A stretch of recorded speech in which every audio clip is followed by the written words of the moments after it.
বন্ধুরা, কেমন আছো তোমরা সবাই? আশা করছি সবাই খুব ভালো আছো। আমি উত্তরা, আমার আরও একটি ব্লগে তোমাদের সবাইকে অনেক অনেক স্বাগত জানাই। আজ হলো শনিবার আর সময় এখন সকাল 9:30। এখন থেকে আজকের ভিডিওটা শুরু করছি। আশা করছি আজকের ভিডিওটা তোমাদের খুব ভালো লাগবে। আর যদি একটুও ভালো লাগে, আর যারা নতুন তারা কিন্তু অবশ্যই সাবস্ক্রাইব করে দিও, ঠিক আছে? আর রোজ কিন্তু ভিডিওটা দেখো। প্রত্যেক দিন সকালবেলা যখন এই ফুলগুলোর দিকে তাকাই, তখনই আর্থিক এনার্জি আমার জাগ্রত হয়ে যায়। মানে ফুল দেখলে এত ভালো লাগে যে তোমাদেরকে কি বলবো। আমি ভাবছি আরও কয়েকটা চারা গাছ নিয়ে এসে এরকমই ফুল গাছ আর কি লাগাবো। তবে সে বাসনা কবে যে পূর্ণ হবে তা জানি না। কয়েকদিন আগে প্রচণ্ড পরিমাণে বৃষ্টি হওয়ার জন্য ওর বাবা রেনকোটটাকে কোথা থেকে বার করেছিল। ব্যাস সেই যে বার করা সেই পড়ে আছে। তো আমি ভাবলাম আজকে একটু রোদে দিয়ে সুন্দর করে গুছিয়ে তুলে রাখি, তবেই কি না বাড়িটা একটু পরিষ্কার পরিচ্ছন্ন থাকবে। আর তা না হলে এত কিছু এক্সট্রা জিনিস আমার ঘরে পড়ে থাকে, যে যার মনের মতন করে এইগুলোকে বার করে নেয়। কি বলবো বলো, সব বাচ্চা বড় দুজনেই কিন্তু একদম একই। আর এই যে সকালবেলায় দেখতে পাচ্ছ, আগের দিন কাচাকুচি করেছিলাম, সেগুলো রাত্রে আর গোছানোর সময় পাইনি। একটা চেয়ার ভর্তি করে রেখে দিয়েছি, সময় পেলে টাইম পেলে এগুলোকে আবার গোছাবো। তবে আজকের দিনের যে কাচাগুলো করেছি সেইগুলোকেই আজকে মেলতে এসেছি। দুদিন আমাদের এখানে প্রচণ্ড পরিমাণে বৃষ্টি হলো, রাত্রের দিকেই বেশিরভাগটা হয়েছে, দিনেরটা কম। তো সেই বৃষ্টির পরে এই যে গরম পড়েছে না, সেই গরমকে না রাখা যাচ্ছে না। এত পরিমাণে গরম পড়েছে সুরাতে যে কি বলবো। তোমাদের দাদাভাইয়ের কোম্পানিতে জানো তো, একদিনে ওরকম সারা দিন পাওয়ার ছিল না। তো ওই অবস্থাতেই বসে কিন্তু ওকে কাজ করতে হয়েছে। উপরন্তু ও 3rd ফ্লোর 4th ফ্লোর এরকম করে বেড়ায় আর কি বলবো। তো চলো দেখা যাক কখন এই কাপড় জামাগুলো গুছোতে পারি। তার আগে কি করি বলো তো, ঘরের সমস্ত কাজ করে নিই। তার আগে তোমাদের সাথে একটু জিনিস শেয়ার করি। তোমরা যারা ডেলি আমার ব্লগ দেখো তারা জানবে, এখানে আমার ফ্রিজটা ছিল, বর্তমানে ওদিকে ট্রান্সফার করে দিয়েছি। তার কারণ হলো ফ্রিজটার কিছুই হয়নি, ওখানে যে একটা গোল বোর্ড ছিল সেই বোর্ডটা কিন্তু খারাপ হয়ে গিয়েছিল। তো তার জন্য মিস্ত্রি এসেছিলেন, তো উনি দেখে বললেন যে গোল বোর্ডটা আর কি খারাপ হয়ে গেছে, সেই জন্যে একদম ডাইরেক্ট করে দিতে হবে। তো সেই জন্য ফ্রিজটাকে একটু পিছিয়ে নিয়ে গেছি ওই ধারটা করে।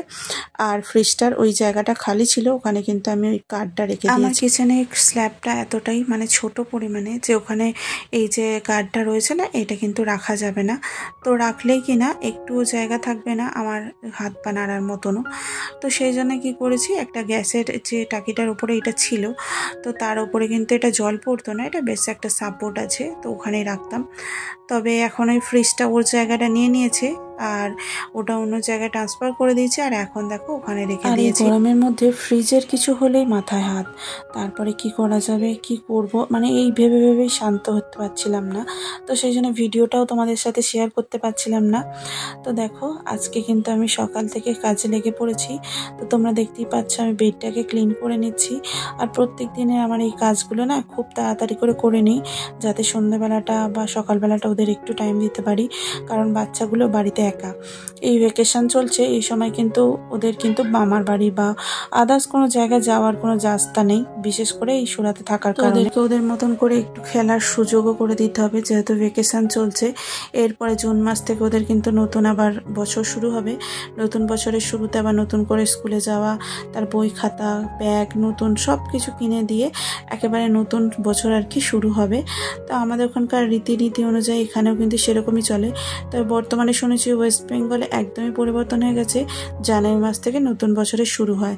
তবে আমরা যখন পড়েছি ছোটোবেলায় তখন কিন্তু আমাদেরও এই সময়ে মানে ফাইনাল এক্সাম হতো, আর তখন থেকে আমাদের স্কুল নতুন করে শুরু হতো। তবে এখন সম্পূর্ণরূপে আলাদা হয়ে গেছে। তো দেখো ওই ঘরটা আমি সুন্দর করে এখন ক্লিন করে একদম অ্যারেঞ্জ করে নিয়েছি।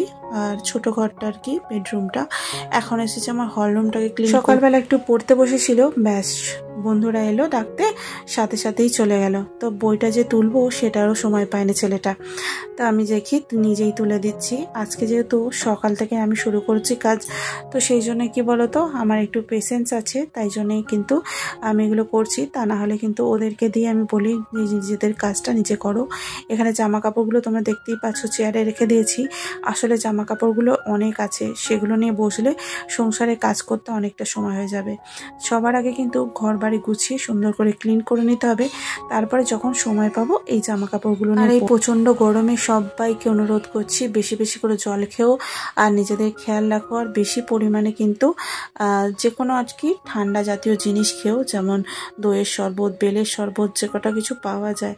কারণ নিজেদের শরীরটা যখন না খেয়াল রাখবে তখনই কিন্তু আমার মতো অসুস্থ হয়ে যাবে, তখন কিন্তু আবার প্রবলেমে পড়ে যাবে পুরো পরিবার। আর জানো কি, আর এখানে সব থেকে বড় অসুবিধা হচ্ছে এই যে আমাদের একা থাকা। কারণ একা থাকার কারণে কি হয় জানো, যখনই আমি মানে কোনো কারণে একটু অসুস্থ হই তখন আমি দেখেছি আমার বাচ্চাদের দেখার মতো কেউ থাকে না। তাই তোমাদের কাছে যে মানে অপরচুনিটিটা আছে, যারা বাড়িতে আছো তাদের কিন্তু একদমই খুব ভালো। যে কেউ মানে দাদু ঠাকুমা হোক, দিদা দাদু হোক, যে কেউ আসতে পারে, তাদের খেয়াল রাখতে পারে। কিন্তু আমার ক্ষেত্রে সেটা একদমই নয়। আমি যদি বিছানায় শুয়ে থাকি আমার বাচ্চারা কিন্তু অভুক্তই রয়ে যাবে। সেই সময় আমি কিন্তু ওষুধ খেয়ে নিজেকে স্টেবল করে আবার কাজ করি, যাতে আমার ছেলেমেয়েরা দুটো খেতে পায়। আমার দিক থেকে দেখতে গেলে সব থেকে বড় অসুবিধার কারণ হচ্ছে এই আমাদের বাইরে থাকাটা। যখনই তুমি দেখবে তুমি একা আছো, তোমার পরিবারের মধ্যে কেউ তোমার সাথে থাকে না, তখন কিন্তু সব থেকে খারাপ লাগে যখন তোমার একটু শরীর খারাপ করে। তখন কিন্তু তুমি পাশে সামনে কাউকে পাবে না যে তোমার বাচ্চাগুলোকে একটু দেখাশোনা করবে, তাদের মুখে অন্তত খাবারটা তুলে দেবে। বাড়িতে যারা আছো তাদের কিন্তু এইটা খুব ভালো জিনিস, যে কেউ এসে তোমাদেরকে কিন্তু খাওয়াতে পারবে, যেমন ঠাকুমা হোক বা দাদু দিদা হোক, যে কেউ। আর আজকে যদি আমার সাধারণ কিছু একটু শরীর খারাপ হয়, যদি আমি একটু শুয়ে থাকি, দেখবো আমার ছেলেটা খায়নি, কারণ ও এখনো পর্যন্ত নিজের হাতে খেতে জানে না। আমাকে কিন্তু খাইয়ে দিতে হয় আর সব কিছু দেখাশোনা আমাকেই করতে। বিশেষ করে আমার এখানে আসার পর থেকে সব থেকে বেশি আমার শরীর খারাপ হওয়ার ফিলটা বন্ধ হয়ে গেছে। আমি যদি কখনো মনে করি আমার জ্বর বা সর্দি বা কোনো কিছু শরীর খারাপ হয়েছে, তখন কিন্তু আমি নিজেকে একদম ঢিলে দিই না, সঙ্গে সঙ্গে ওষুধ খেয়ে নিই আর নিজেকে একটু স্টে রাখি। তারপরে দেখি কতটা কি করতে পারি। উঠতে পারলে কাজ করি, না উঠতে পারলে মানে একটুখানি রেস্ট নিই, আবার উঠে পড়ি। তার মানে কি বলতো, শরীর খারাপটাকে আমি নিজেকে ফিল করতে দিই না যে হ্যাঁ আমার শরীর খারাপ হয়েছে, আমার কোনো প্রবলেম হয়েছে। তো সঙ্গে সঙ্গে উঠে পড়ি আর সঙ্গে সঙ্গে কিন্তু কাজ করি। এই হিম্মত, এই সাহস নিয়েই কিন্তু আমি এতদিন এগিয়ে এসেছি। আর তোমাদেরকে বলবো, যখনই দেখবে কোনো কিছু তোমার হয়েছে, তখন কিন্তু নিজের মনকে প্রশ্রয় দেবে না। তুমি নিজের মনকে একটাই কথা বলবে, হ্যাঁ আমি ঠিক আছি, আমি পারবো, আমি করতে পারবো।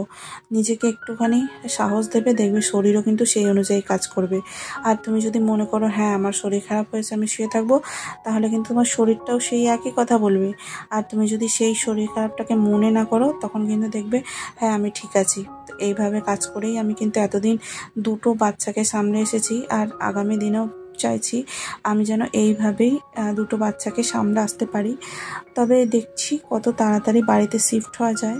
তবে তোমাদের দাদাভাই কোনো মতে রাজি হয় না সুরাট থেকে বাড়িতে শিফট হওয়ার জন্য। আমাকে বারবার বলে যে হ্যাঁ তুমি পারো শিফট হতে, কিন্তু আমি ওকে ছাড়া একা একা যাব না, মানে যেতে পারি না আর কি। কী করে পারবো বলো, দুটো বাচ্চাকে নিয়ে একা থাকা অসম্ভব ব্যাপার। মানে যে কোনো জায়গায় একজন হলে তবুও দেখা যেত, দুটো বাচ্চাকে নিয়ে থাকা অসম্ভব ব্যাপার। আর বাবু তো সকালবেলা হলেই আগে পাপা কোথায় গেল, মানে পাপার খোঁজ সবার আগে। তো সেই অনুযায়ী আমি কিন্তু এতদিন শিফট হতে পারিনি। এদিকে বাবু আর অনুষ্কা দেখো ওই সামনের বাড়িতে খেলতে গেছে, ওদেরকে ডাকছি কখন থেকে, তো ওরা কিন্তু আসছে না। তো ওদেরকে বললাম তোমরা বাইরে খেলো, তো তারপরে দেখো এখন কিন্তু বাইরে গিয়ে খেলছে। আর এদিকে তোমাদের সাথে এত বকবক করতে করতে আমার দেখো কত কাজ হয়ে গেল। পুরো ঘর বাড়ি আমি ক্লিন করে ফেলেছি, একদম পোছা ঝাড়ু মেরে। এখন শুধু জামা কাপড়গুলো গুছিয়ে রাখার পালা।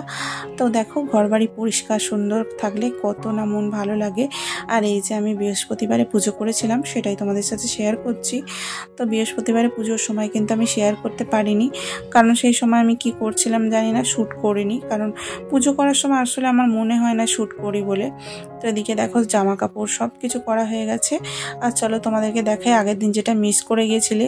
তো এগুলো ভেঙে যাওয়ার ভয় না আমি আলাদা সাইড করে রেখেছিলাম, আর তখন কিন্তু সব কিছু দেখানোর সময় আর দেখানো হয়নি। তো দেখো দুটো নিয়েছি ট্রে, এগুলো কিন্তু বেশ সার্ভিং ট্রে, এগুলো খুব ভালো লাগছিল। 39 রুপিস করে নিয়েছে, খুব ভালো লাগলো। আর ওই কাপগুলো নিয়েছে 25 রুপিস করে, খুব ভালো। যেন ওই কাপগুলো আগে দুটো এনেছিলাম, বেশ এখনও ভালো চলছে, আর আশা করছি আগেও চলবে। এদিকে দুজনকে ডেকে নিলাম, এখন খাওয়াতে বসবো। ভিডিওটাও তাহলে এখানে শেষ করছি। সকলে খুব ভালো থাকবে, সুস্থ থাকবে, দেখা হবে পরের একটা নতুন